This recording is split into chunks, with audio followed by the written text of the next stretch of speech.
Okay, it's the magic hour. Amity, take it away. Okay, thank you, Andrea. Well, welcome everyone.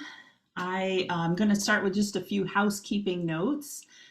First of all, is welcome to our Meet the Candidates, the Diocese of Chicago's candidate forum for our 2022 annual convention. Audio for today's forum is available in English and Spanish. You can locate the globe icon on the bottom of your Zoom screen, click it, and then select your preferred language. Once you've chosen your preferred language, I invite you to mute yourself unless you are actively speaking. If you happen to forget to mute yourself, don't worry, one of our hosts will do it for you. We will use the chat feature for questions today. So if at any time you have a question for any of the candidates, just type it into the chat along with their name. That would be helpful for us to keep track of questions. And then after all of the candidates have had the chance to introduce themselves, then we will move into a time of question and answer. And a final housekeeping note, just know that this forum is being recorded today and it will be available for playback with Spanish subtitles before next Saturday's convention. I want to introduce myself. I am Amity Karuba. I'm the Rector of Grace in Chicago, as well as a member of Bishop and Trustees, and I am your host this morning. So it's good to be with you. This year, delegates at Diocesan Convention will be electing candidates to Bishop and Trustees, to Standing Committee, as well as deputies to General Convention. And we are so grateful to everyone who has stepped forward to offer their time and their talent for the leadership of our diocese. So thank you to all the candidates. Today, we will meet this year's candidates for our elective offices. And this forum is organized to give delegates an opportunity to hear from the candidates and ask questions. So we'll go through each elected body and we'll remind everyone of the roles and the names of the candidates and then invite the candidates to introduce themselves, body by body. And as I read the description of each elected body, I'm going to invite the candidates who are running for that body to use the raise hand button down at the bottom of your Zoom screen so that we can call on you for your introductions and just, confirm that you're here. And we're going to start with Bishop and Trustees. So B&T candidates, as I'm offering the description of Bishop and Trustees, please raise your hand in the Zoom function. So candidates for Bishop and Trustees, as a reminder, the body holds title to and oversees the use of the real property of the Diocese of Chicago, including St. James Commons, mission congregations, and closed properties. They approve purchases, sales, and construction projects involving mortgages and real estate, and the diocesan budget. Each trustee is also a liaison to at least one mission congregation, and that trustee works with the vicar and lay leadership on matters relating to their physical plant, as well as with the Congregations Commission on questions regarding congregational vitality and mission. Knowledge of property issues is helpful and important for Bishop and Trustees, and the ability to think creatively about congregational development is crucial. 12 trustees serve 3-year terms, and this year we are electing 1 clergy and 3 lay people for those 3-year terms. Again, 1 clergy and 3 lay people. And this year, our candidates for Bishop and Trustees are, in the clergy order, 1 candidate, L.D. Woodhull. And in the lay order, there are 3 candidates, David Arch, Andrea Flynn, and Penny Mendazara. So we ask each candidate to come prepared to introduce themselves and tell us their name, their congregation, why they are running, and why they are a good fit. So we'll go alphabetically, and we'll start with the clergy order. How about that? So, LD, if you would again share your name, congregation, why you are running, and why you believe you're a good fit. Sure. Thank you, Amity. And I couldn't, for some reason, I wasn't able to do the raise hand function in Zoom, so I'll just raise this hand. Hi. It's really great to connect with all of you this morning. I am LD Woodhull. As long as I can remember, I've been known by my initials LD, so I invite you to address me that way. I'm rector of All Saints in Western Springs. And I can think of two main reasons why I've thrown my head into the ring for bishop and trustees. And then the first is really for my own benefit and enjoyment. I'm relatively new here in the diocese. I arrived just over a year ago, beginning my service as rector of All Saints on November the 1st.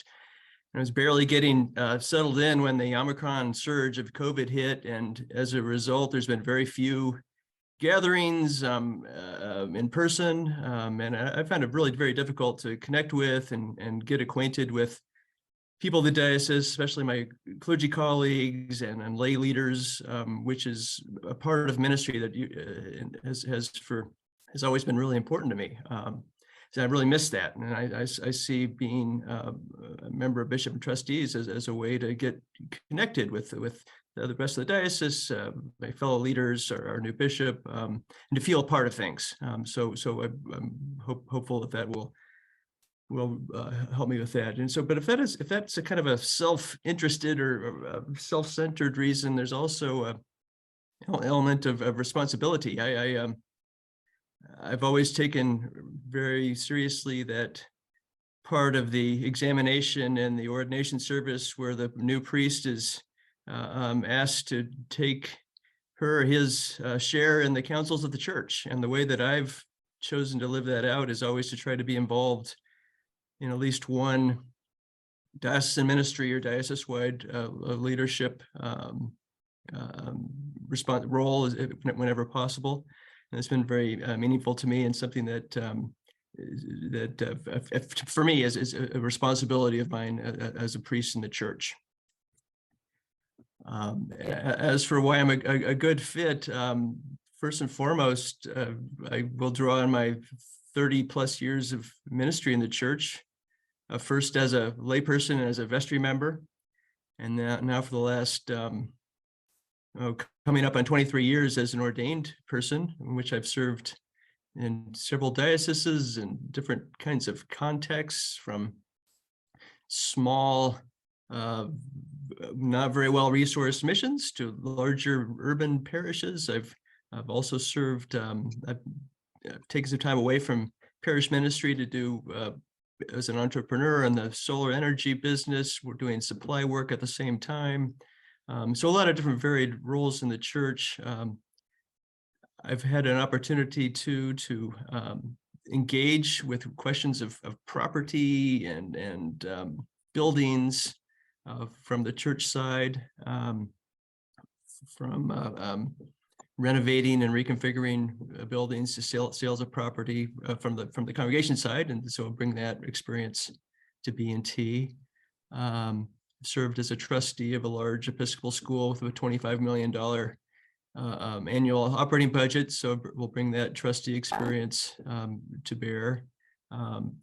Finally, although I've never have been a lawyer, I do have a law degree, a JD, and in the Diocese of Oregon was the chair of the Committee on Constitution and Canons. So I'm feel very comfortable and literate with questions of legal and canonical questions, and that will be an important part of the role of the trustees, as I understand it. So it'll be a great privilege for me to serve in this capacity. I'm looking forward to it a great deal, and I thank you for the opportunity. Thank you, LD. Okay, so moving to the lay order, we have three candidates. And David, let's begin with you. We're going alphabetically by last name. So. Okay, that happened in the Army too. I had KP twice in basic training. I'm David Ark. I live in Oak Brook, parishioner at Grace in Hinsdale. However, I grew up in Western Springs, so it'd be possible for you to imagine that LD and I are part of a syndicate of Western Springs people that trying to take over the diocese. Not true. Not true. I am semi-retired, which means that I'm busier than I ever was before. And I'm self-confessed. Um, there's no community service occupation that I don't find attractive and get involved in it. And as for the Episcopal tradition, I'm a member of the Foundation Finance Committee, Bishop and Trustees, currently finishing up a tour with that.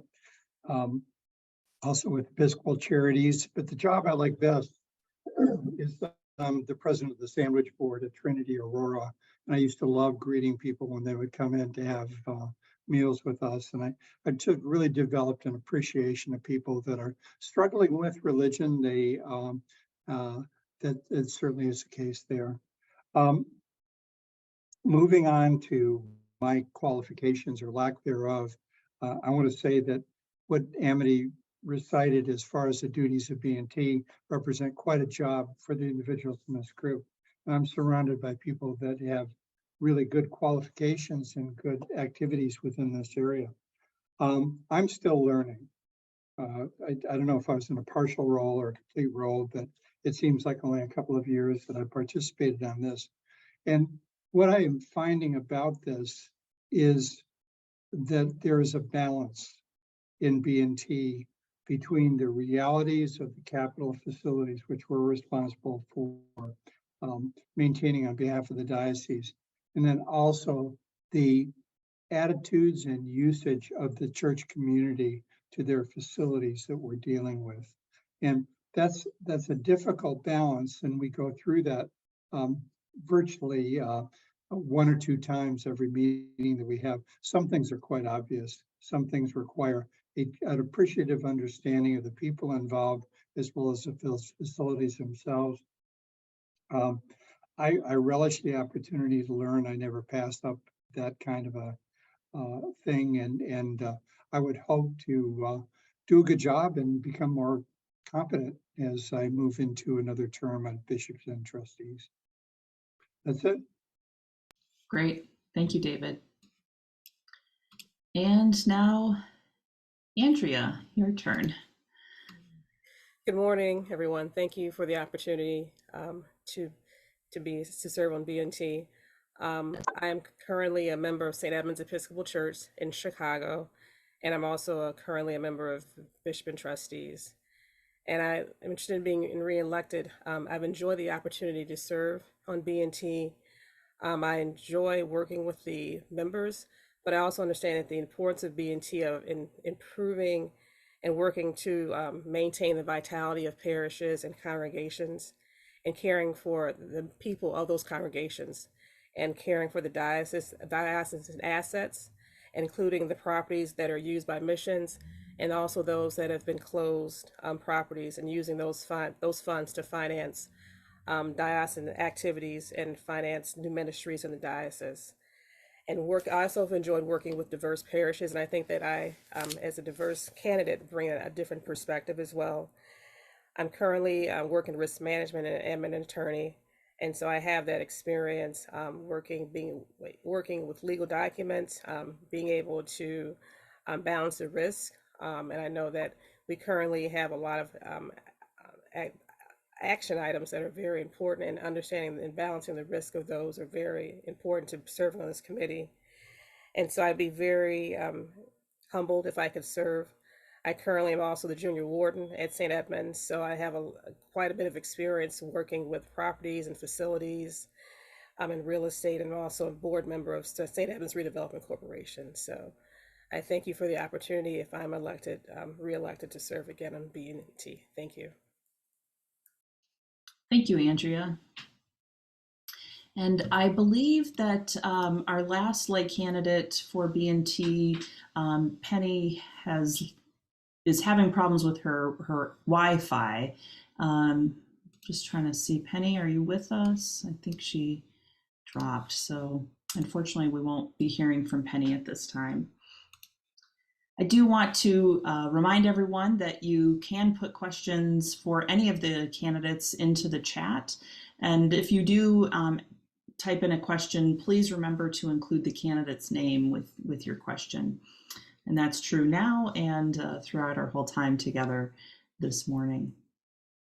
Okay, let's continue on. Next, we will hear from candidates for standing committee. So if you are running for standing committee, please use the Zoom raise hand function to let us know you are here.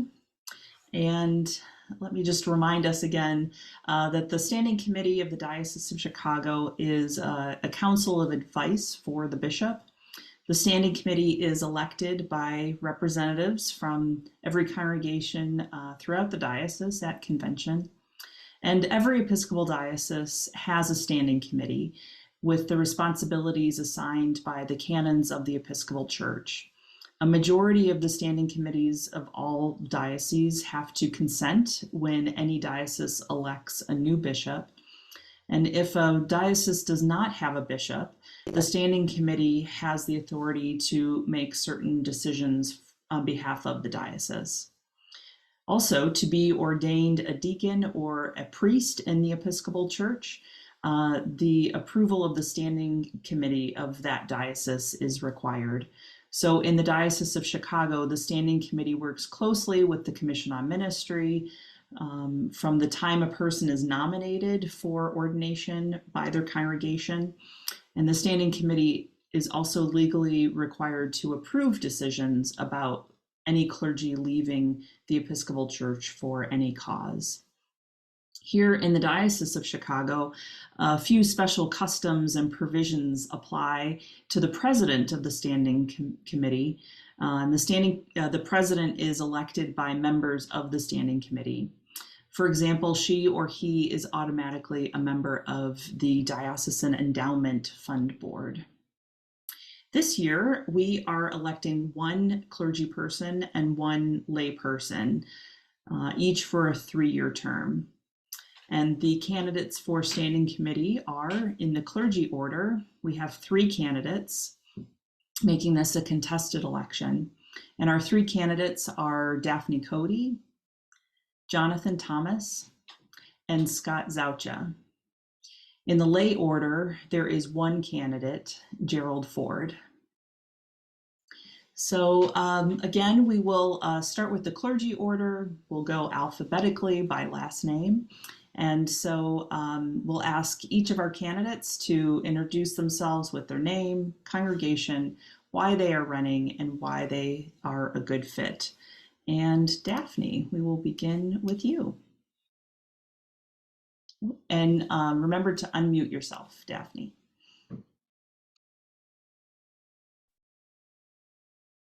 Thank you. Good morning, everyone. I'm Daphne Cody. I'm the interim rector at St. James the Less in Northfield. And why I'm seeking office at this time is really a question of why at this time, because I have been really curious and wanting to run for this commission for a long time. And I was so busy raising children and working full-time as a rector and going around to different dioceses, training EFM mentors and doing all kinds of other things. This moment in my life, some of those things are no longer demanding my energy, and I've got a lot of capacity, I think, over the next 3 years to roll up my sleeves and do some work for this diocese, of which I have been a part for 30 years, many of those years as a priest. I am looking forward to building relationships, and I think our diocese has a lot of need to reestablish some things after the pandemic that we had to kind of suspend, and so I'm looking forward to working on that. Whatever the bishop needs the standing committee to do, and I understand that different bishops need their standing committees for different things, and it really depends, but I'm willing to, at this point in my life, offer my time and energy. I wrote in my little essays that will come out on the sheet that I have a passion for this diocese, in which I have experience going back to the 1990s. This home is my home that I really care about. I've seen a lot of changes, and I'm so curious about what the next changes will be coming, what is in store for us. And I have to admit, I'm interested in being creative with the group of people consulting with Bishop Clark about supporting congregational leadership that's already there, and also raising up and developing new leaders here in this diocese.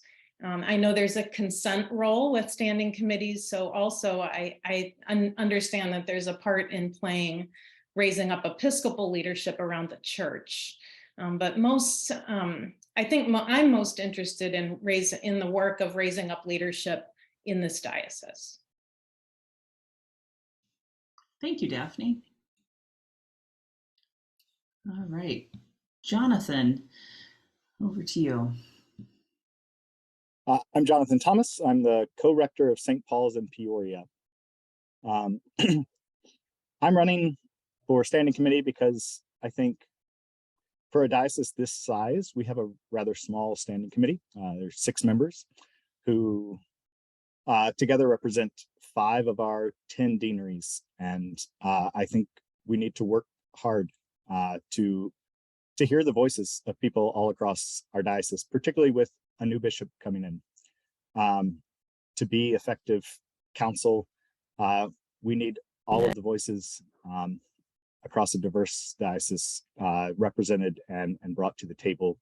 And that's something I'd be willing to do, to actually reach out to some underrepresented parishes, have conversations with their leaders, whether they're clergy leaders or some of them that are led by wardens, and so that their concerns are brought to the table, and that their opinions about things that are facing the future of this diocese are heard. I think I'm a good candidate for this because I spent 6 years now on the Commission on Ministry, and a number of years helping with convention, and I have good relationships with lots of the staff of this diocese, as well as a number of churches across the breadth of the diocese, so that I can make connections to people. I know a lot of those churches, and can reach out and actively do the work of being a better counsel and advisor to the bishop. Right now, we have less connectivity after the last couple of years, and we have a smaller diocesan staff than we've had in years. And so I think it's going to fall to standing committee to do lots of the work of helping connect our new bishop to the breadth of this diocese. And I think I have both the desire and the experience to do that. Great, thank you, Jonathan. And Scott, let's hear from you. Welcome. Hi, everybody. I'm Scott Zaucha. I am the half-time rector of St. Anne's in Woodstock, where I've been for the past 4.5 years. For the last 3 months, I've also been the quarter-time priest in charge of St. Mary's in Crystal Lake. So it's interesting. I am seeking a place on the standing committee in large part because serving on the search and nominating committee for the 13th Bishop of Chicago was one of the absolute honors of my life so far, and a highlight of my life in the church so far.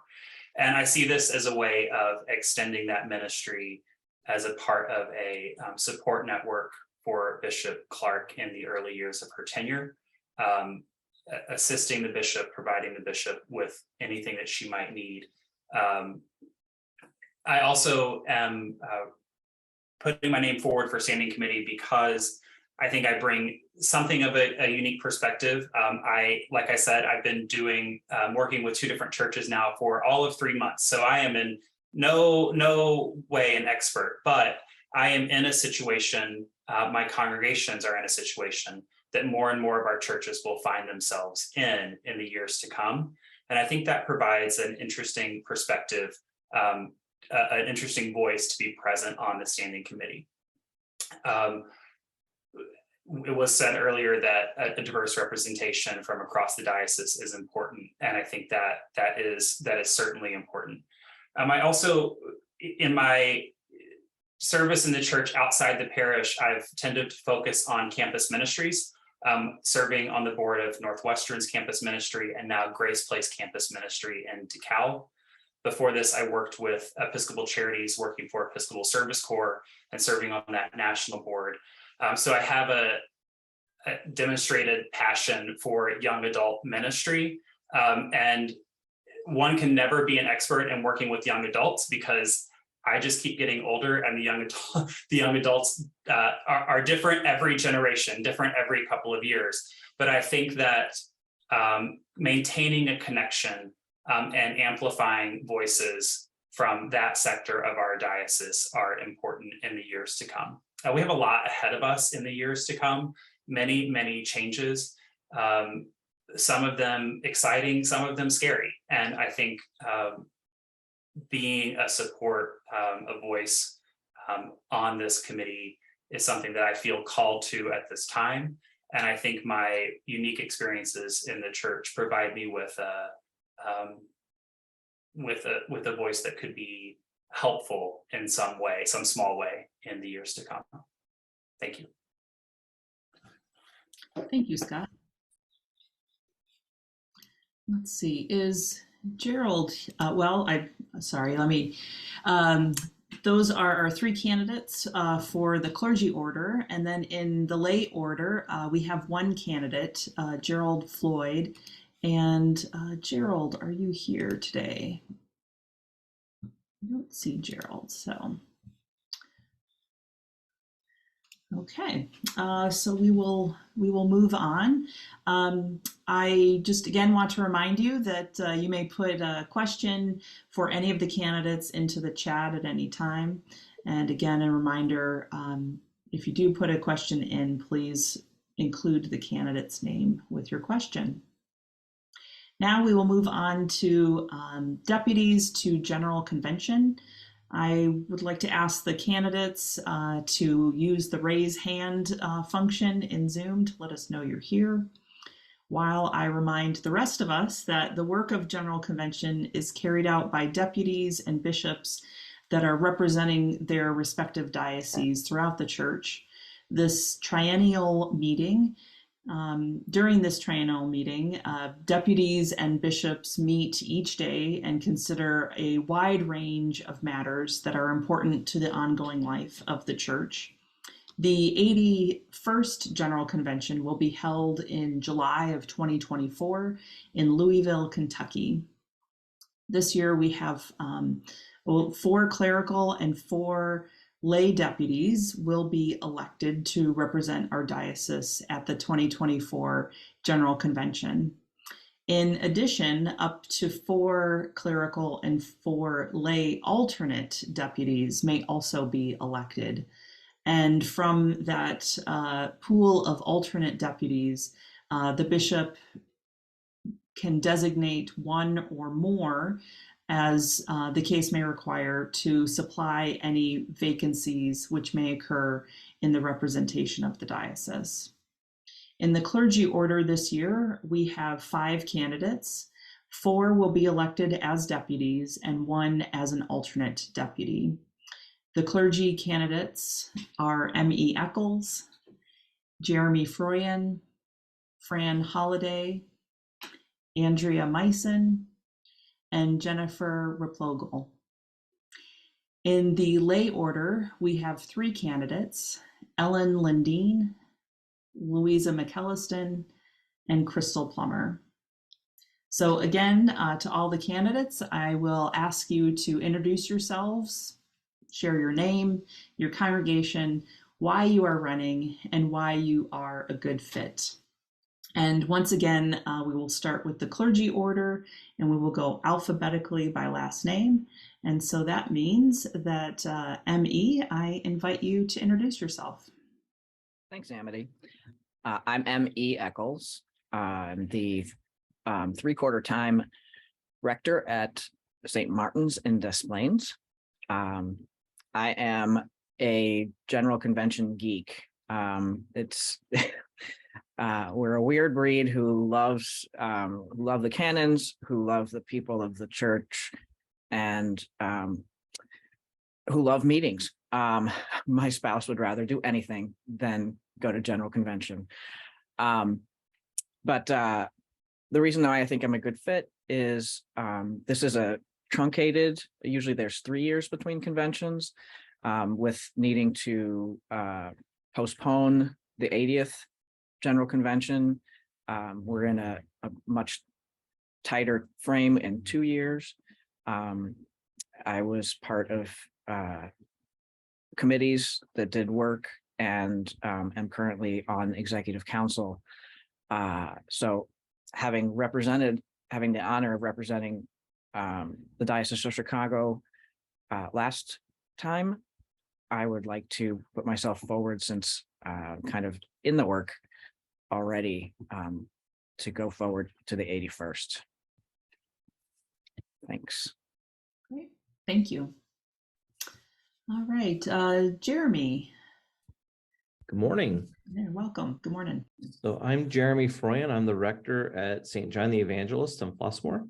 And I would like to put my name forward for a deputy to General Convention because, you know, I love our church. I love our traditions. I love who we're becoming, even though we probably don't really know what we're becoming quite yet in the midst of the seismic change that pandemic has brought to the church. But it's going to take you know, that deep love, that deep dedication for us to move forward. Last year, or the last General Convention, I served as an alternate, and so even though the pandemic caused that convention to work in a completely different way than ever before, and so didn't get a real General Convention experience. But I learned how much time and energy goes into serving as a deputy, and that began long before a convention even began. I'm currently the dean of the Joliet Deanery, and I've recently served in the Bishop Search and Nomination Committee with several other of my esteemed colleagues this morning, so that's good to see. But in both of those roles, I believe that I've come to know this diocese well. And so I would be honored to represent us at General Convention. Thanks. Thank you, Jeremy. Okay, Fran, over to you. Good morning. I'm Fran Holliday, and I'm currently serving as the interim rector at St. Mark's in Evanston. I am running for deputy to General Convention because I'm really passionate about convention. I served at the convention in 2018 in Austin and this past summer in Baltimore. And it's an amazing process by which we come together. We are not of all like mind, but in this legislative bicameral process, we craft a way for our church to go forward. And it really does shape the future road for our church. I love being a part of those conversations and that debate and hearing the voices across the church and engaging with people. It's very challenging. But I think the work is so crucial. We decide, now this last convention was kind of cut down, but we still considered 431 resolutions, which is pretty amazing. And many of them are very important concerning liturgies, having more expansive liturgies in our church where people of color, people who are identifying as non-binary, people from across the board can see themselves in those liturgies. That's very important work to me. Social justice work is very important. And I'm seeing a real connection between the work of convention and what we're doing in our parishes. One example of that is the sacred ground work that comes out of the beloved community work. General Convention is putting, I think, $2 million. We put $2 million in our budget toward that work of beloved community. And that work is the work of our diocese, our provinces, and our parishes. My parish is engaging in that work now with the other Evanston churches. And it's about truth telling. It's about talking about how we have perpetuated racism and how we can do better, as Michael Curry likes to say, how we can really show the world who we are and that we're working toward reconciliation. And that work starts at convention. And it's wonderful to see. I'm honored to be running again, and I hope that you will consider me for this position. I don't want to continue on too long, but I just want to say that at our last convention, we elected a new president of the House of Deputies, who is a woman of color, and we also elected an Indigenous woman as the vice president of the House of Deputies, an ordained woman, and it is amazing. The leadership that they are bringing to the church. We're electing a new presiding bishop in Louisville, and I think it's a very exciting time for us. It's a changing landscape. I think many people who have spoken so far said that, but we have great opportunities to show our communities and our world who we are. And a lot of that work gets crafted at convention. Thank you so much. Thank you, Fran. Andrea, please introduce yourself. Thank you. I'm Andrea Meissen, Director of Ministries and Acting Head of Staff on the Bishop's staff. And my home church is St. Augustine's in Wilmette.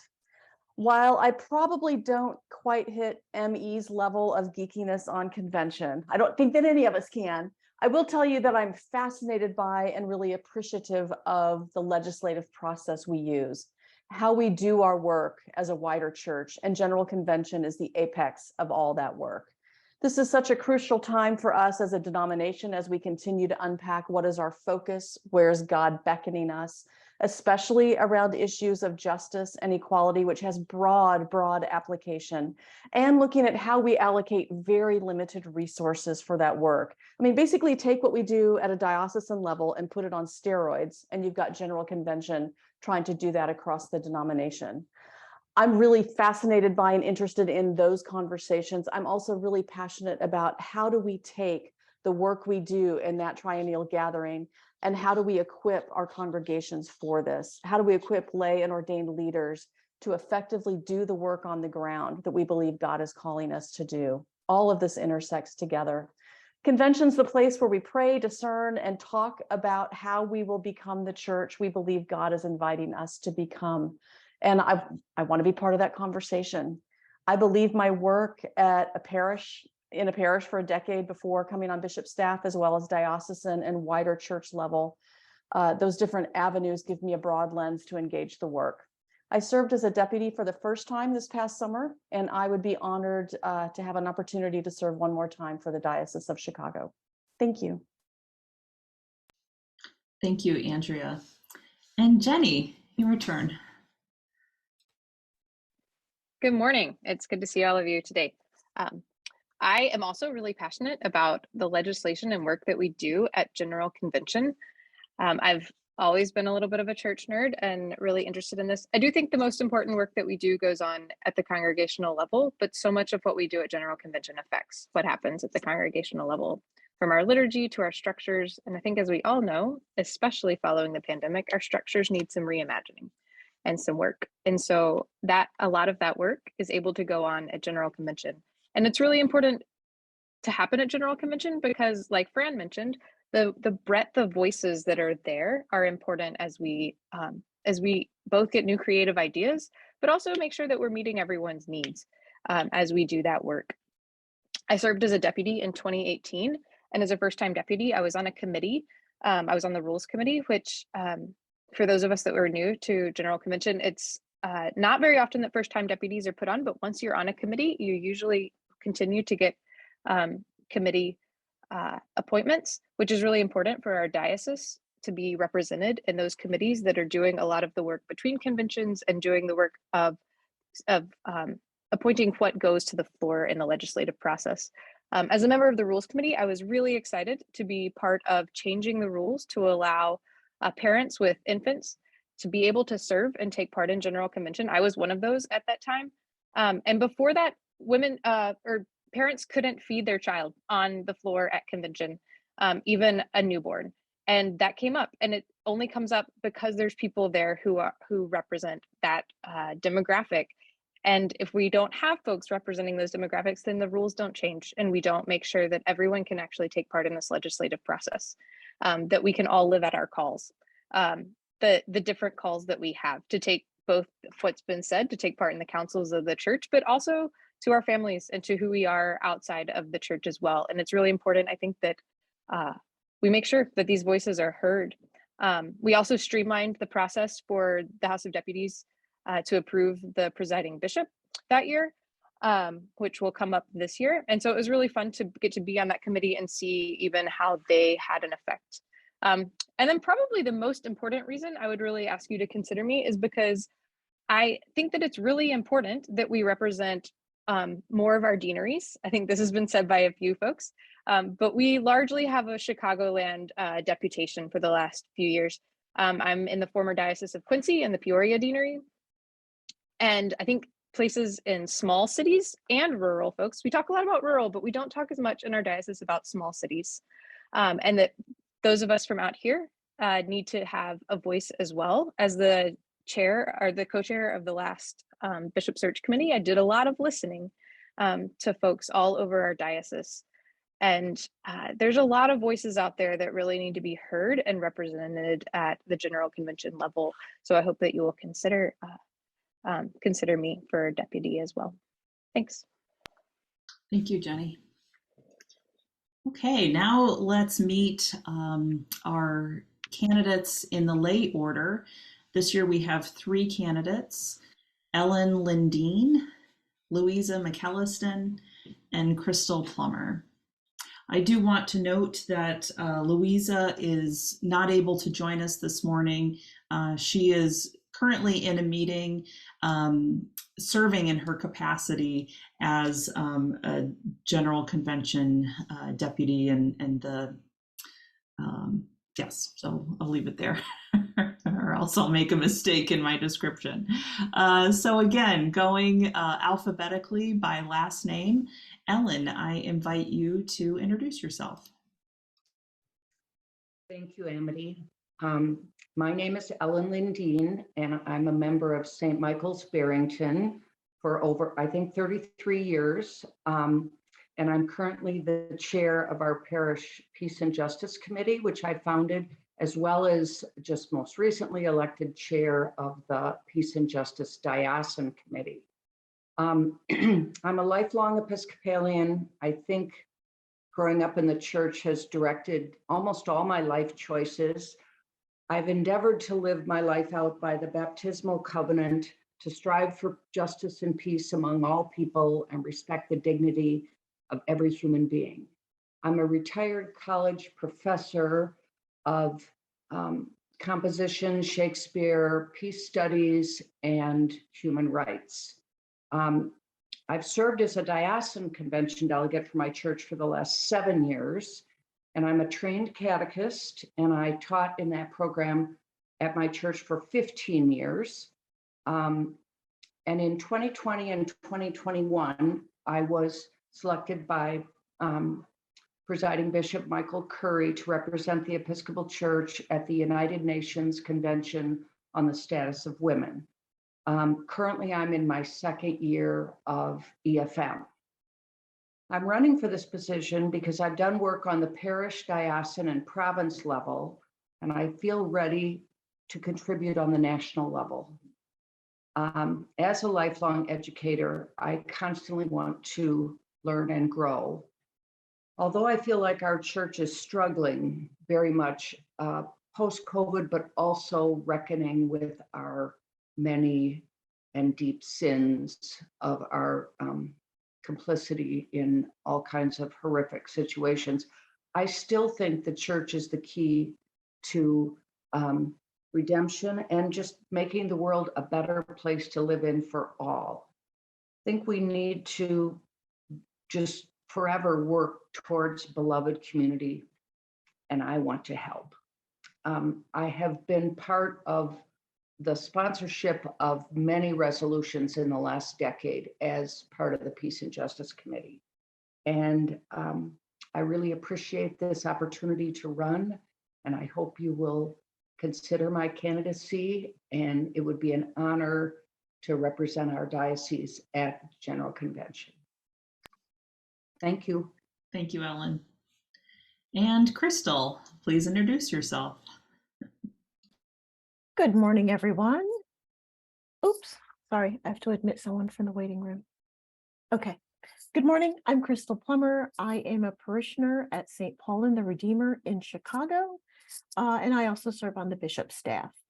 I join you from Alexandria, Virginia, where I am attending a meeting of the President of the House of Deputies Council of Advice, on which I now serve, and had the opportunity to spend a good day and a half with our awesome President of the House of Deputies, Julia Ayala Harris, and our awesome, really warm, wonderful Vice President of the House of Deputies, Rachel Tabor Hamilton. Wow, what can I say? I feel like, the church is making wonderful progress in a variety of areas, and I feel like the church has a long way to go. And, I have had the opportunity to serve as deputation chair for 2018 and actually 2022 general conventions. It took probably 2 general convention cycles for me to get my feet under me and to really understand everything that's going on, and really have a feel for, the processes, the issues, the individuals involved in all of the issues, to form relationships with people. Everything kind of, starts to come together and make a whole lot of sense. If you're not spending, and if you're not, some person who's, like ME or Jenny, kind of like steeped in church nerddom, it might take a little longer for some folks to, get it. And, so it took me like 2 cycles to like really get it. And now that I've gotten it, I want more, like issues of, racial reconciliation are hugely important to me. And I feel like we've made some good steps. And I don't want us to stop at patting ourselves on the back because, we've made some good steps. I want us to take further steps, not only in, racial reconciliation and healing, but the healing for, all different types of groups of people who have found themselves on the margins of this church and continue to find themselves on the margins of this church. I have, in the last 2 cycles of general convention, formed relationships with people that are leaders in these issues, and also, have the ability to advocate for, issues that are important, not only to me personally, but also important to, folks across our diocese. I'd like to continue to leverage these relationships that I've formed, serving on program budget and finance for the church, serving as active participant in the Black Deputies Caucus and the People of Color, Deputies of Color Caucus. I just want to continue this work because I feel like it's important and valuable work. And honestly, if you look at the size of our slate, not a whole lot of lay people have the opportunity to dedicate themselves to this work. So I would like to continue to be one of those lay people dedicating myself. Thanks. Thank you, Crystal. All right. Well, thank you, to all the candidates for your introductions. And now let's check the chat to see what questions have come in, if any. Are there any questions?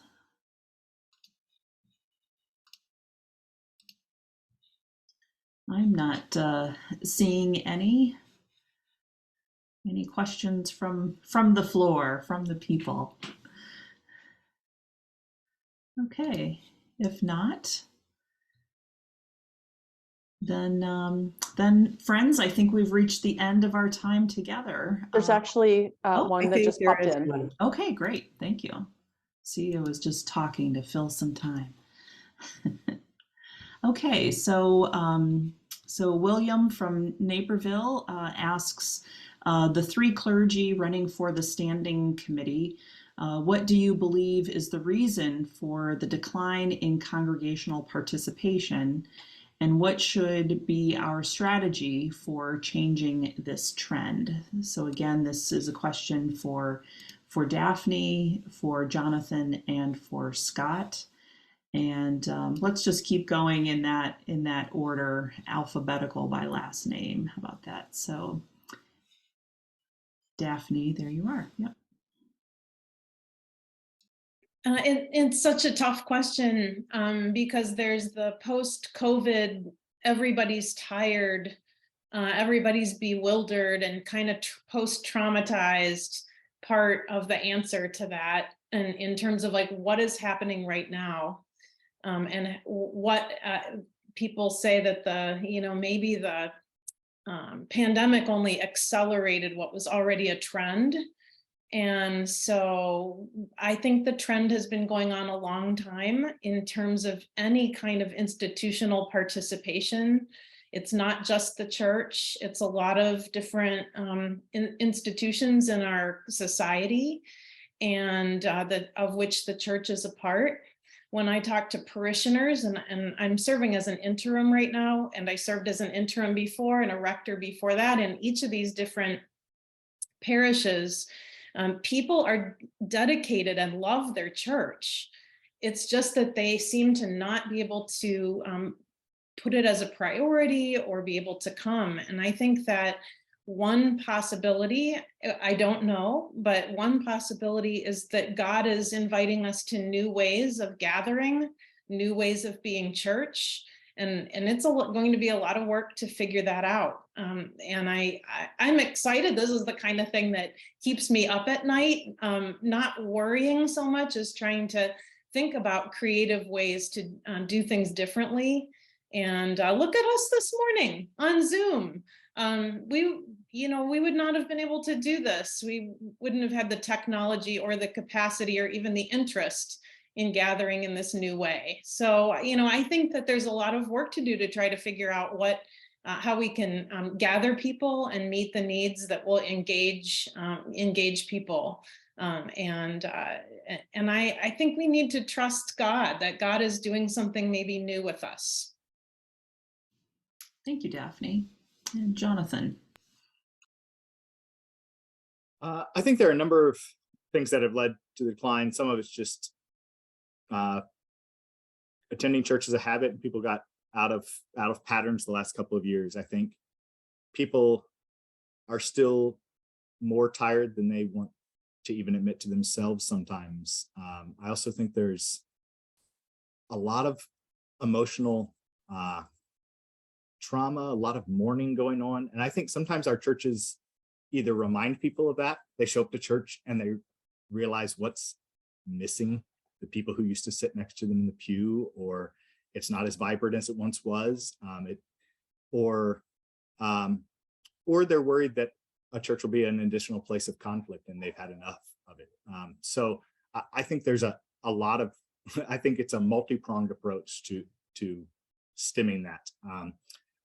I think we need to focus on rebuilding just genuine community. It's something people desperately need, and I think the church has to offer and is good at. I think we need to lean into the fact that the church is a place that knows something about grief and mourning and has some viable answers. And I think people need that message from us. We are a place that accepts death as a reality and believes that there's resurrection afterwards. So I think there are messaging things that we need to do to remind people that we have, in many cases, what I think they desperately need in life. And then I think there are programming things. We might need to forgo returning to some of the grander things we thought and just go back to very basic community building.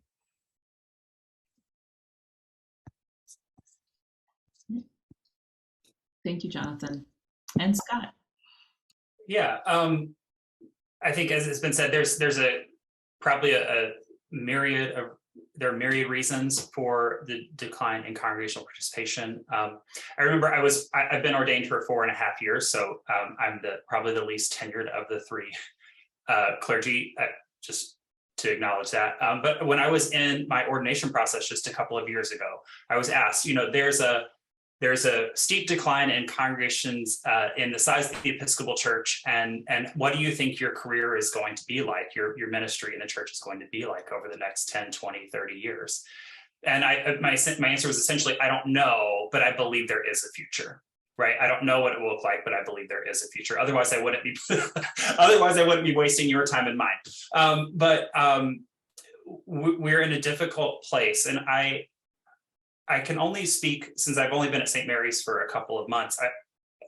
My experience at St. Anne's is that we're not quite, but we're nearing, we're right about at the levels of Sunday attendance that we were at before COVID.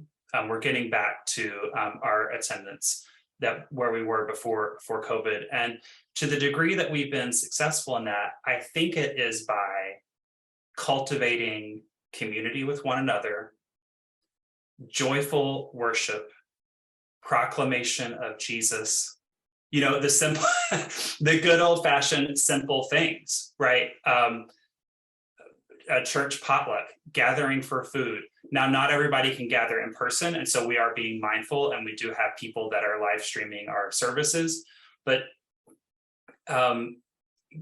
keeping the main thing, evangelism as a way of life, justice as a way of life, justice and evangelism that are connected to one another, cultivating those deep relationships in the church, and just being joyful and connected. That's what seems to be working, and that's what I think I don't know that that's a strategy for changing the trend, but I do know that it's the way that I understand to be a priest in the church, right? And I think that multiplying that on bigger levels, providing simple, clear opportunities for gathering and connecting and rejoicing together, celebrating together. Yes, absolutely, mourning together, grieving together, all of those things as well, but also providing belief that there is a future for the church, a clear statement that there is a future, there is a way that we can continue to proclaim Jesus Christ here and now in this time, in this place. That's at least my strategy, to the degree that there is one at St. Anne's, and I'm hoping that it is a good one. Thank you, Scott, and thank you to all the candidates who fielded that question. I see another question in the chat. This question is for the diocesan trustee candidates, so bishop and trustees candidates. The question is, how do you propose to include the former Diocese of Quincy and rural churches in the representation in the diocese?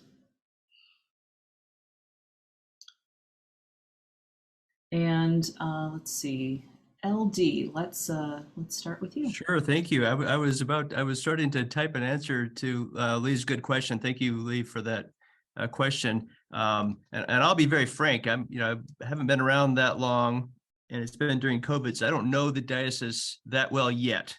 However, I have been vicar of a small rural congregation, so I'll be very attentive to the needs of those kinds of congregations that the bishops and trustees work with, and it's also I understand that it's really only those that are mission congregations that will the bishop's trustees work with directly. And so, but that's a great opportunity to work with them and be attentive to their needs. So I don't know how to answer your question, Lee, but that's something that I'll be very attentive to and bring a lot of empathy to those relationships.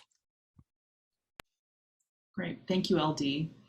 And then turning to our lay candidates for bishop and trustees, again, alphabetically by last name. I don't see David still in the meeting. He mentioned that he had to leave early. So David, this is your opportunity to unmute and say something, get my attention. If not, Andrea, the question is over to you. I understand. I believe there was a lot of contention and litigation with this with Quincy. So it's an opportunity for healing and reaching out to those parishes that the bishop and trustees would interact with, but definitely being mindful of them and being mindful of the resources and the facilities that they do have, and just being a steward of the facilities and the parishes in that area, and the feelings and the long-standing feelings of the parishioners in that area as well. Great, thank you. And also the third lay candidate for bishop and trustees, Penny, is not able to be with us as well. So we've heard from all the candidates who are with us this morning. Great. Any other questions? I'll give just another moment, opportunity for you to type them into the chat.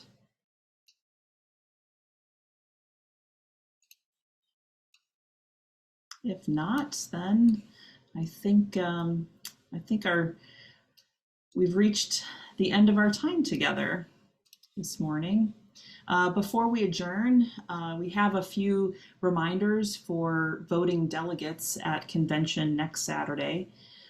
There will be a convention practice for new delegates or delegates who want to practice with Zoom polling and with the voting platform. And there's Zoom information and voting credentials will be emailed to delegates on Tuesday, provided that you are registered and certified for convention. And I know you can find lots of good information on the diocesan website, the diocesan convention page. So do look there for more details and information. Yes. I'm so sorry. May I just clarify? The convention practice was held on Thursday, and there is a voting video that's been posted that has all of the shorthand version of what you need to know in order to vote, and your voting credentials should be emailed to you on Wednesday. So thank you. Sorry about that. That's right. Thank you for correcting me, Crystal. I appreciate it. All right. Well, I think what I'm about to say will need no correction. Thank you so very much to all of our candidates who are running. We are grateful for your leadership and your willingness to serve our diocesan community. And thank you to everyone for attending this morning. And I hope you have a wonderful rest of your weekend. Be well. Blessings, everyone.